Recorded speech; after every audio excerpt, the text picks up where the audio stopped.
Hingga saat ini ada 9 orang meninggal dalam momen unjuk rasa sepekan terakhir di Indonesia. Sebanyak 9 orang meninggal dunia dalam aksi unjuk rasa berujung anarkis di sejumlah daerah di Indonesia pada 25 Agustus 1 September tahun 2025.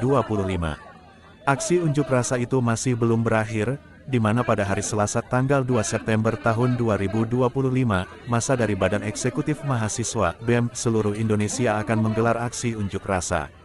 Selain mengakibatkan korban meninggal dunia, insiden bentrok antara aparat kepolisian dan massa membuat ratusan korban luka. Sementara itu, selama rangkaian aksi unjuk rasa yang berlangsung dari 25 hingga tanggal 31 Agustus tahun 2025, sebanyak 3.195 orang diamankan oleh aparat kepolisian di 15 Polda seluruh Indonesia. 387 orang telah dipulangkan ke keluarga masing-masing. 2.753 orang masih menjalani pemeriksaan. 55 orang telah ditetapkan sebagai tersangka, sebagian besar terkait aksi perusakan dan penjarahan. Berikut daftar korban meninggal yang tercatat dalam rangkaian demonstrasi 28 Agustus 1 September tahun 2025. 1. Afan Kurniawan. Ia seorang pengemudi ojek online berusia 21 tahun, meninggal dunia pada tanggal 28 Agustus tahun 2025 setelah terlindas kendaraan taktis atau rantis Brimob di kawasan Pejompongan, Jakarta Pusat. Ia bukan bagian dari massa aksi, melainkan sedang mengantarkan pesanan makanan saat kerusuhan pecah di sekitar gedung DPR RI. Afan sedang mencari jalur alternatif di tengah kemacetan akibat demonstrasi. Ia terpeleset saat menyeberang jalan dan ditabrak serta dilindas kendaraan Barakuda Brimob. Sempat dilarikan ke RS Cipto Mangunkusumo, namun nyawanya tidak tertolong. 2. Saiful Akbar, PLT Kepala Seksi Kesejahteraan Rakyat Kecamatan Ujung Tanah, Makassar, meninggal dunia dalam insiden tragis saat gedung DPRD Makassar dibakar massa pada Jumat, tanggal 29 Agustus tahun 2025. Saiful hadir di gedung DPRD mewakili camatnya dalam rapat paripurna. Saat massa merangsek masuk dan api mulai membakar gedung, Saiful panik dan melompat dari lantai 4. Ia sempat dilarikan ke rumah sakit, namun nyawanya tidak tertolong. 3. Muhammad Akbar Basri, atau akrab disapa Abai, meninggal dunia dalam tragedi pembakaran gedung DPRD Makassar pada Jumat malam, tanggal 29 Agustus tahun 2025. Ia merupakan staf humas dan fotografer protokoler DPRD Kota Makassar, dan menjadi salah satu dari 3 korban jiwa dalam insiden tersebut. Saat massa membakar gedung DPRD, Abai terjebak di dalam ruangan dan tidak sempat menyelamatkan diri. Kobaran api dan asap tebal membuatnya meninggal di tempat.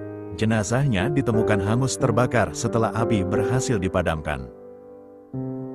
4. Sarinawati, staf pendamping anggota DPRD Kota Makassar, meninggal dunia dalam tragedi pembakaran gedung DPRD Makassar pada Jumat malam, tanggal 29 Agustus tahun 2025. Ia terjebak di ruang humas saat api berkobar dan mengalami luka bakar serius di wajah, tangan, perut, dan kaki sebelum akhirnya wafat di RS Bayangkara Makassar. 5. Rusdamiansyah, seorang pengemudi ojek online berusia 25 tahun, meninggal dunia secara tragis dalam kerusuhan di Makassar pada Jumat malam, tanggal 29 Agustus tahun 2025.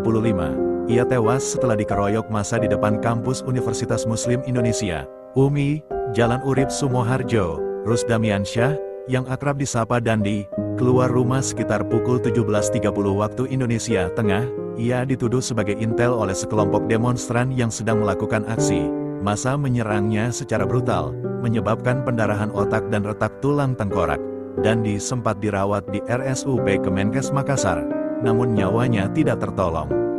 6. Reza Sendi Pratama, mahasiswa semester 5 Ilmu Komunikasi Universitas Amikom Yogyakarta, meninggal dunia dalam kericuhan demonstrasi di depan markas Polda DIY, Ring Road Utara, pada Minggu pagi, tanggal 31 Agustus tahun 2025. Reza sempat dibawa ke RSUP Dr. Sarjito, namun nyawanya tak tertolong.